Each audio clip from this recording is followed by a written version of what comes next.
All right, we're ready when you are. I believe I had a file name bid war. Did we All have right, let me a check real winner? quick.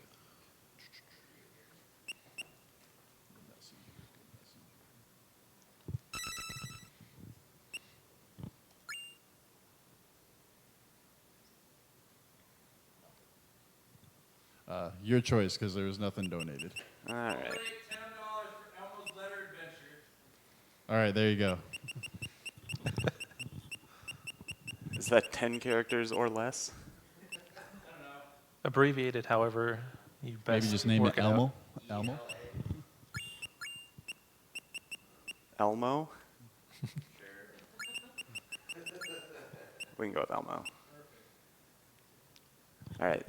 I'm Nornsy. You ready for a countdown? Sure, yeah, I'm ready.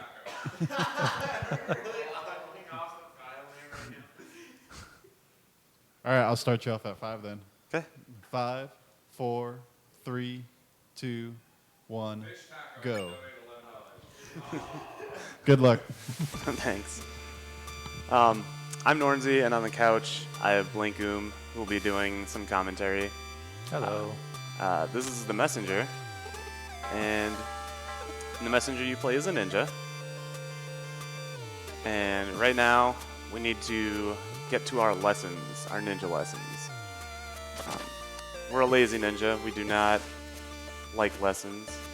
We just want to do action.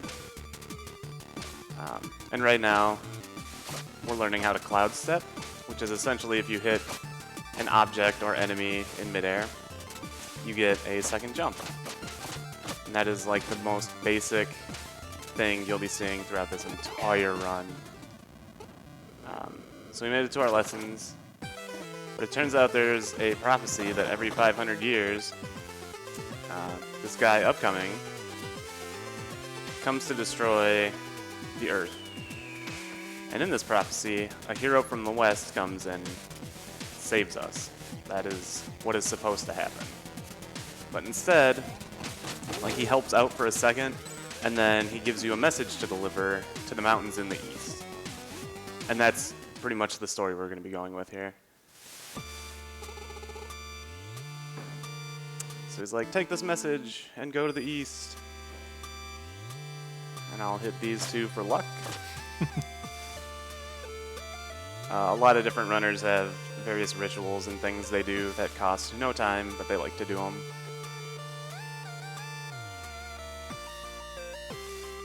So the next level here, Autumn Hills. I'll pass it off to OoB. He can do some commentary here.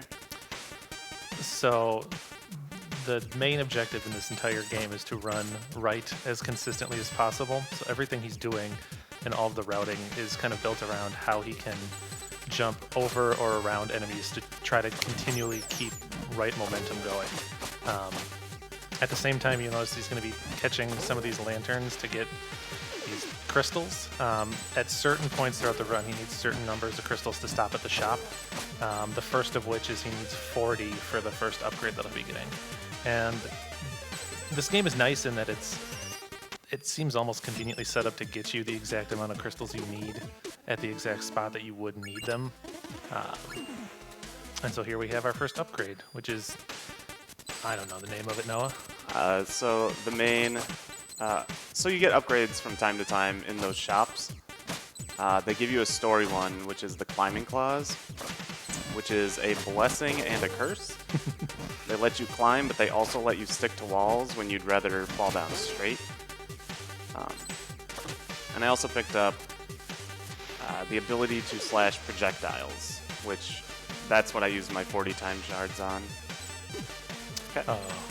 That's fine. I just jumped a little late. So that particular pit, if you line up the exact position as you hit the spikes, you'll bounce to the right and be able to use your invincibility frames to hop to the other side, which saves a little bit of time.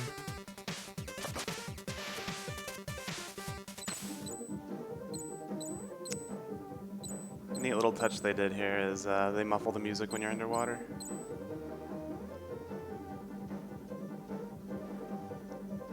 I'm going to use this jet stream to get more rightward momentum.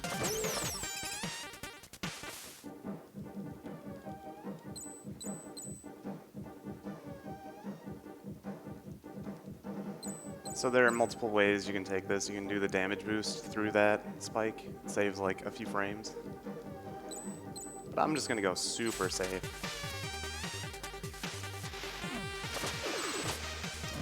And there's a strat, you can get over that spike tower, but it's super dangerous and also doesn't save a lot of time. It was really subtle, but if you notice as he ran past that green enemy, he turned around, slashed it, and then kept running.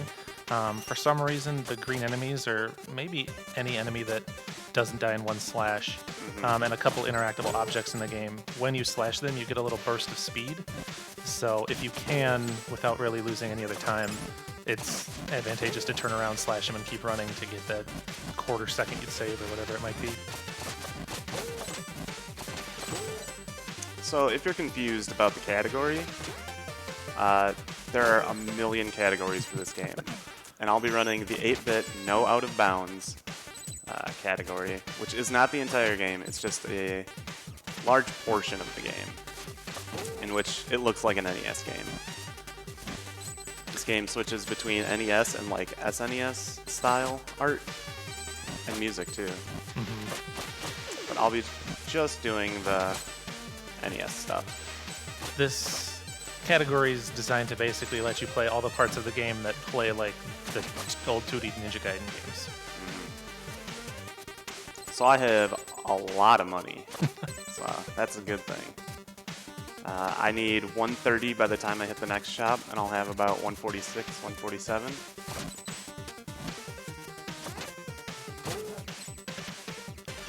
So I'm going to be buying 2 upgrades here.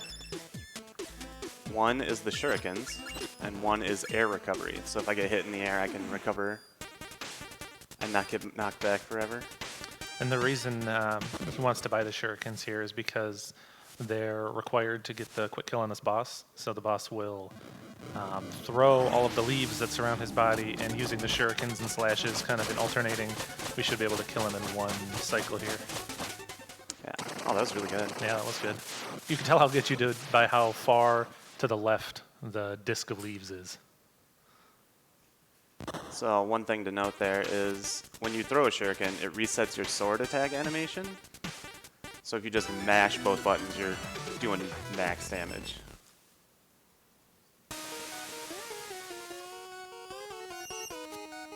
Don't get too attached to the music in this level because it doesn't last long.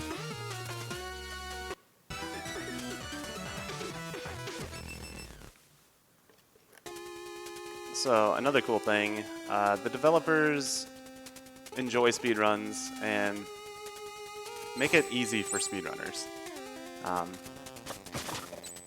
They added the ability to just hold 2 buttons to mash. Like, that's why the text is going by so fast, so I don't have to mash at all. It is amazing. That is Ruxton. He is the boss of the level. He's making a few appearances throughout.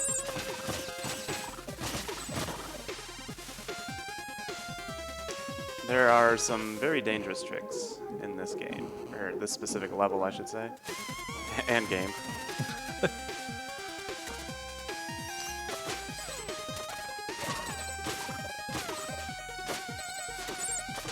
I'm going to try and take it a little bit safer than I usually do. Another thing to note, especially in this level, is almost every room or screen is cycle-based. So as soon as you enter a room, the cycle starts.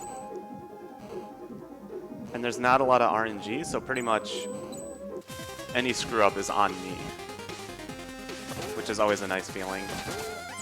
And thankfully, almost every room is, with a few exceptions, is set up to, as long as you're going as quickly as you can through the room, the cycles kind of work out. I will be doing the slightly dangerous strat here, where I do a damage boost through the spikes.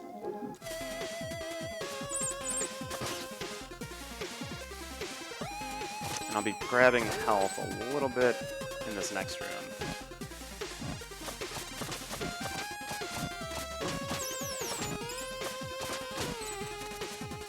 So I'm hitting every lantern I can hit.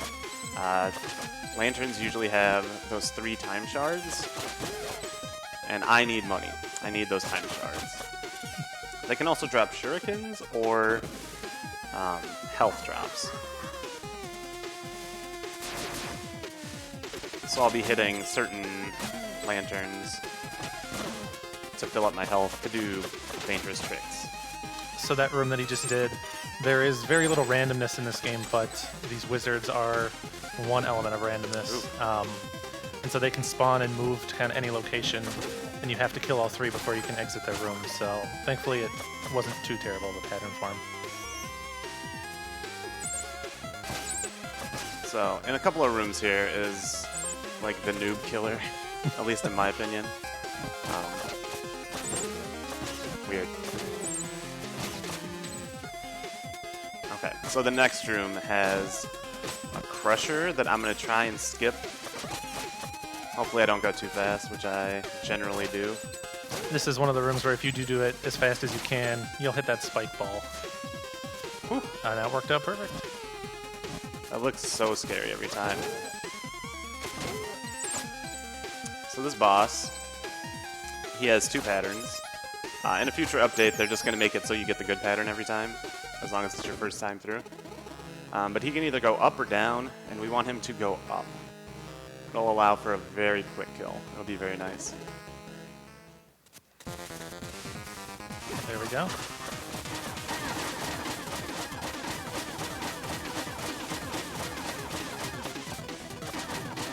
Nice. Great fight. It's about as quick as that can happen. Yeah, if he goes down, he teleports all over the place, and you have to wait for him to teleport before he becomes vulnerable again. And it's just a big waste of time. Spend a lot of time running back and forth in the room if you don't have shurikens. Yeah.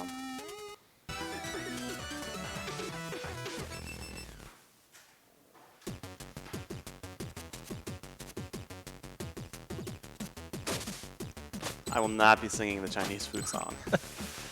Minor optimization that he's doing here is trying to spend what time he can down in the water where it doesn't interrupt his pattern, since it does push you forward at a slightly accelerated pace. And now would be a good time for donations or any plugs you have. I got a couple donations that I can read off. Sure. So Mayo Mike donated $10. He says, over 1K hype. Let's get that bread. I mean baguette.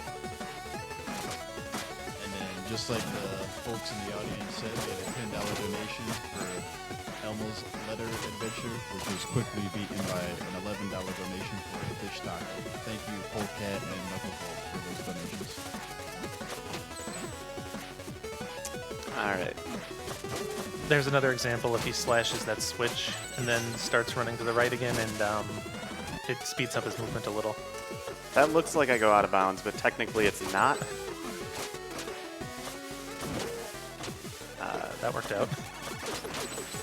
Alright, I'm going to let Blink talk about this trick while I focus on it. Alright, so coming up is an elevator skip, or sometimes referred to as N2 skip. You're essentially using the... Oh, perfect. Uses the projectile from that spike thrower to get up and skip an elevator ride, which saves a few seconds. And he nailed it. Dude, that is so difficult for me. Yeah, that's a beautiful thing to get. In my submission video, I definitely did not get that. So one thing that he's doing there that he's done a bunch throughout the run and will do, but we haven't really commented on it, is doing these double cloud steps. This is a really good room to see it in action.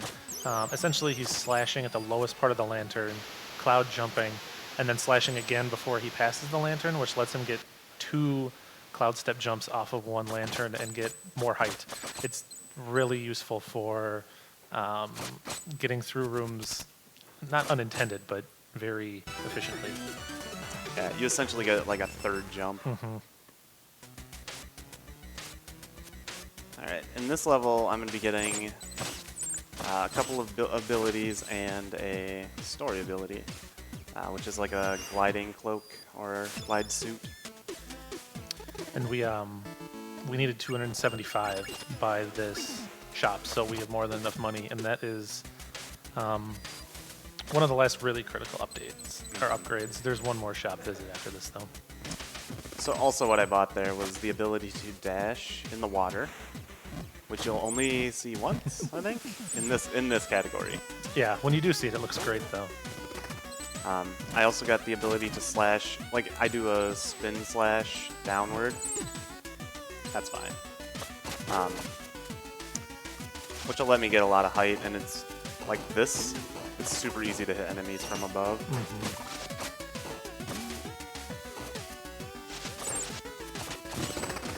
A good measure of how fast you are in this level is there's some audio cues. They're essentially hays. Anybody from the messenger community, you can say Ninja Hey. Hey.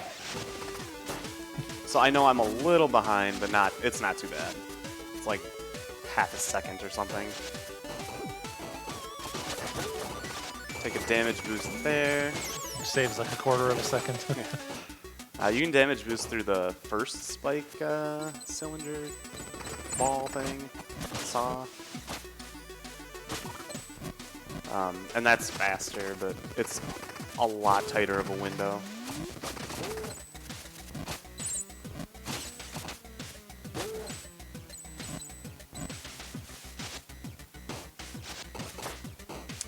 I gotta be careful in here, because if you like... Oh, Sticky Ninja. Sticky Ninja reporting for duty. Oh, yep, see, it's really easy to jump on the things. And there was the one instance of that dash in the water that we're going to see to get momentum out of that pool. Yeah. Climbing claws are a blessing and a curse. Yeah. They're more like a necessity and a curse. You're forced to get them, whether you like it or not.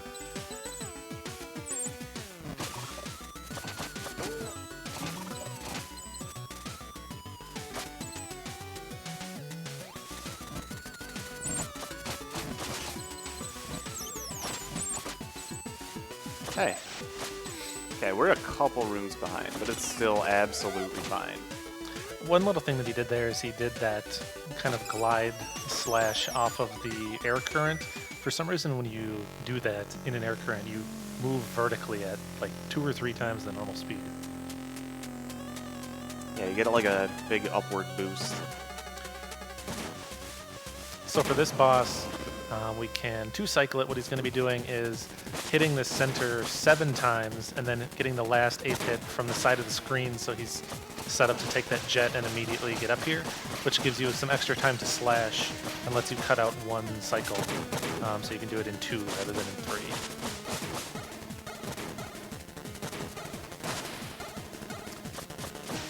That looks good. Yeah, that's perfect. Then there is a quick second form where you have to attack just this green orb. He's going to hope that the orb moves to the left because it's slightly faster to kill it if it moves to the left. Never left. Never left. But you got elevator skips, so you're still good. Yeah. That's something I'm really happy with. So the story behind this boss is he was just digging in the mountains. But you thought he was attacking you. It's all just a big misunderstanding. At the end, he's like, "Hey man, it's okay. I understand. Like I saw that you could think like I was attacking you." He puts on a brave face, but he's hurting. Ultimately sad. Yeah. We destroyed his big golem. This level is essentially hold right the level. Yeah. So as I was saying before, the goal is to go right as much as possible.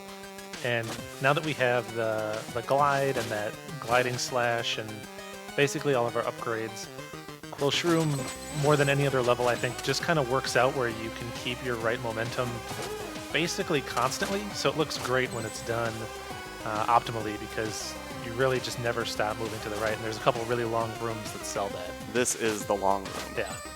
This is hold right the room. So if you have any donations or plugs, now would also be a good time.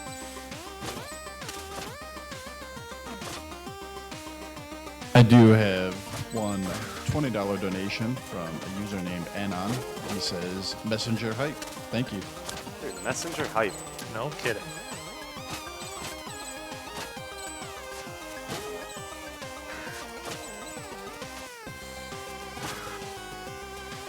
So since I entered this room a little slow, I had to do that a little differently. Because that swinging spike ball was a little bit farther ahead in its cycle. But it's okay, because I'm a speedrunner and I can handle and adapt. Just hops right over that spinning green spike ball. Another thing we're managing outside of our money is our shuriken use. In a lot of levels, I specifically use them in certain spots. So I'm saving these two to hit a switch later. Fun little skip to get over those spikes there. Always looks good. I love that skip. Yeah. There we go. Nice. Yeah, so he's able to shuriken that switch and just keep moving right. I miss that a lot in practice lately.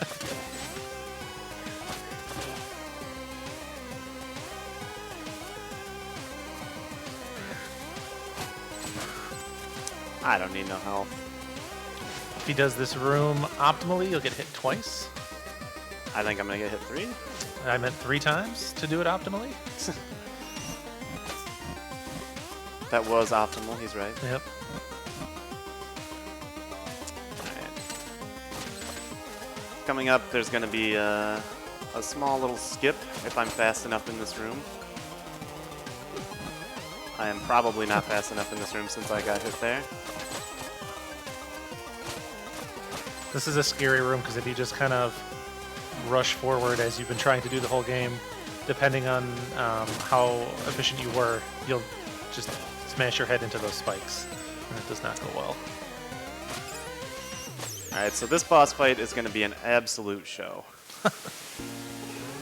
I'm going to go for the quick kill, but I'm not particularly good at it. Yep, I'm going to miss. So she's going to take some time doing these, and I'm going to have to use this guy to get up there and hurt her. Yeah, what you're trying to do is, and we'll have one more chance to try it here, Nope. is as she does that double jump in the middle of the screen, try to get a cloud step off of her so you're high enough to throw a shuriken at her, which immediately knocks her off those hooks at the top. I should have saved the shuriken.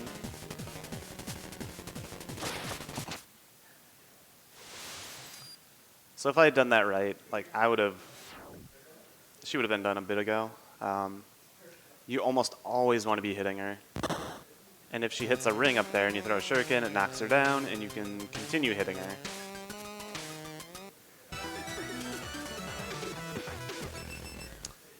Alright, one of the hardest levels in the game. The true messenger starts here. So I get an upgrade, that is the rope dart, or the hook shot, or grappling claw, or whatever you want to call it. The canon name is rope dart. And I'm going to be trying to use it as much as possible. The 2 upgrades I bought there are just for like safety and health. It's also worth mentioning that we're now completely fine on upgrades and abilities and things, so money isn't really required at all anymore. You technically really didn't need to buy those, but it's always good for safety. Fun little hop off the top of that moving platform to skip a little bit of the right side of that room.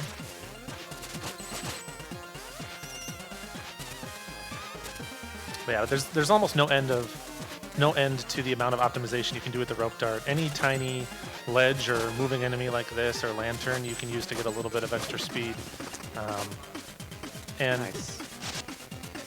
And it makes it so that Searing Craig's essentially has very little upper limit in terms of how well you can do it. That and the rest of the areas of the game too.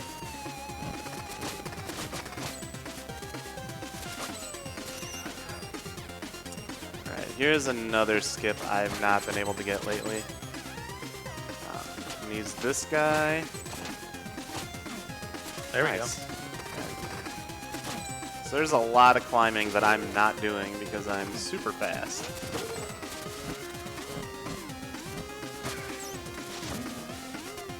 There's so many things, so many skips like that to get like halfway through a room that look just like a double jump or 2, but there's so many ways for it to go wrong. So if you're ever thinking about picking up this game, like, a good thing to note is there's so many like backup strats. and they're all just barely slower. For example, there is no optimal way to do this room at all. It is all backup strats. Wow, that was really good.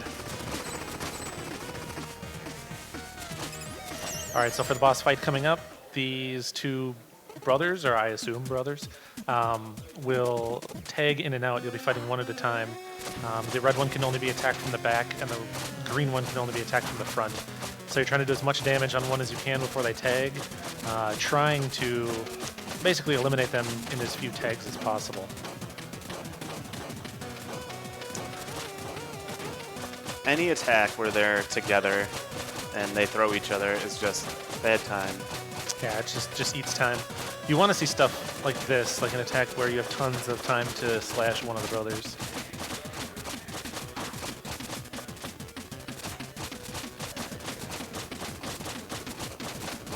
When they're steaming from the ears, you can tell, like, you're pretty much good. That was really good. That was a pretty good Craigs, I'm not gonna lie.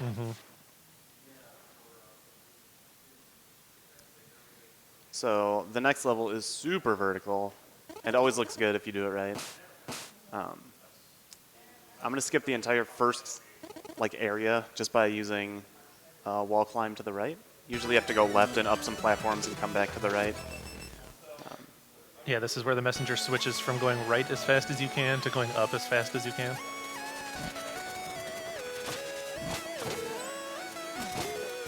This level's scary because there's a lot of bottomless pits underneath you and a lot of opportunities to rope dart off of enemies and cloud step off of projectiles and stuff. It's sort of an all or nothing level in a lot of cases.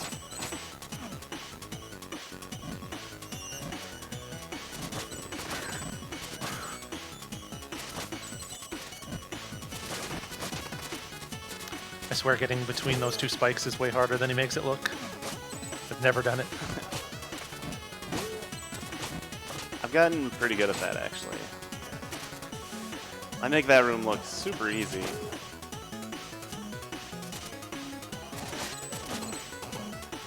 The next room, however, I bungle. A little hop off that lantern there to skip jumping on the bouncy pad to the right. And again, that's like an optimal strat, but is not much faster than going the slow way. Yeah, we're talking like fractions of a second. So if you pick this up and you're like, I can only do this, that's totally fine. I really cannot stress enough how easy this game is to pick up.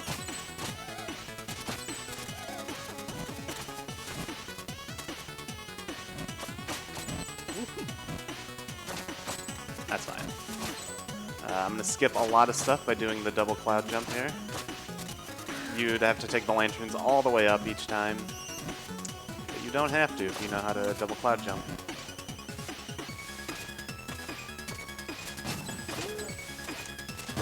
Up until a couple days ago, Blink did not know that that was the way to handle that room. Yeah, I thought he just kept accidentally missing a jump and falling off and then rope darting to save himself. It turns out that's efficient. It's also frightening. I don't need to throw those shurikens, but I do for funsies. That was an excellent glacial. Thank you. So these are the three wise men we need to take the message to. We've now delivered the message. We are the messenger. However, there's one more level to be done, and this is a test to see if we are the true messenger.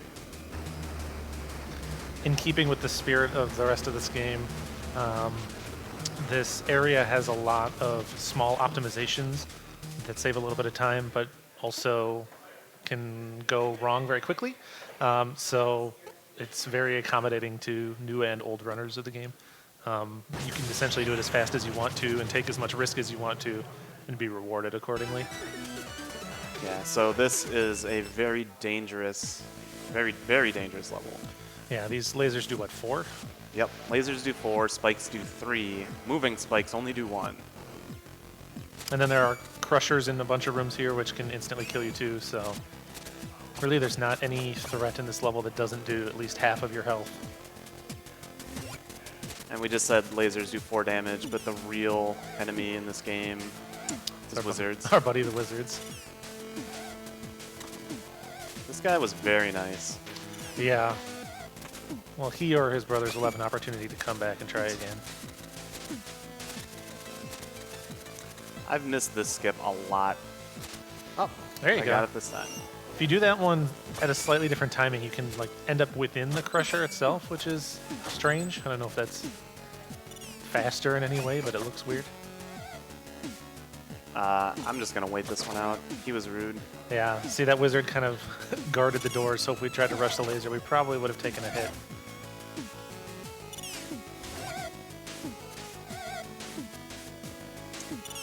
Here comes all the danger. Every danger right now. Very minor optimization here that looks good when done right to skip that laser. What's the name of that one? Possibly the French Connection. I might have that wrong. Oh. Intentional. Ah, and I have the health. That means you'll get to see the laser skip. Stuff goes wrong in this level all the time. At least for me.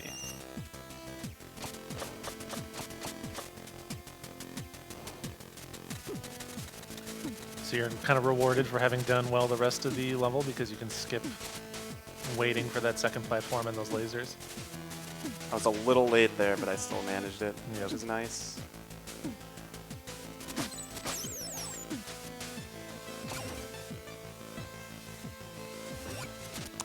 Gonna do the safe strat there. Little, you rope dart off that upper left corner, you're guaranteed to fall through the spikes correctly. So I'm gonna use the shuriken in the next room to hit the switch faster and move faster.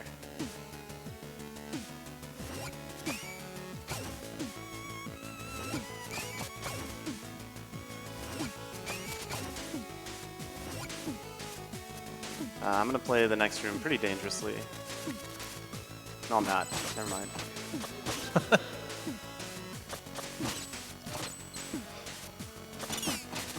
Doing that dangerously, you hit lasers and eyeballs, and you come out of that room with 1 health. I don't actually know, are the eyeballs random in their movements? I don't think so. I think they're on a set path. Okay. So in the second room of this level, you may have seen me hit a switch through a wall, and you'll see me do it again. Saves 2 mini boxes there, I guess.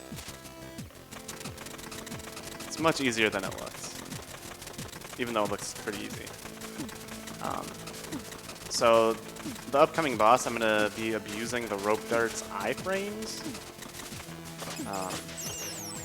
and time will be on last hit.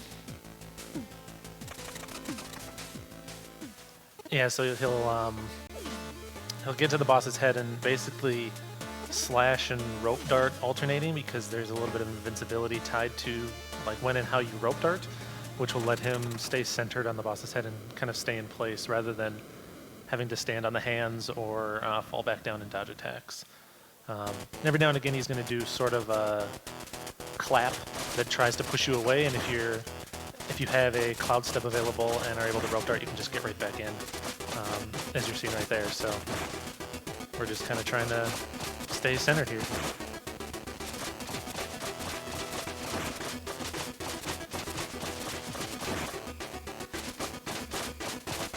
Time. Really good run. Yeah, that was not bad for me. Really good one. 32:51. Ooh. Sub 33. That's crazy. So that is the end of the run, but I do want to show off the hat because I enjoy the hat. So it essentially switches to 16-bit here, and you get some dope music for the next level. It's a shame that this run ends right before the best song in the game. I know. But I guess I'd do some shout-outs here. Shout out to the entire Messenger community. They're all super nice and helpful. If you ever decide to pick this up as a speed game, seek them out. They're always like in everybody's chat, always giving advice. Let's name some specifics, I guess. Kuningus, the Big K, Samurai Udancha, N2, 2C+, Taker, just like everybody. So I think that'll do it for me. So thank you, everybody.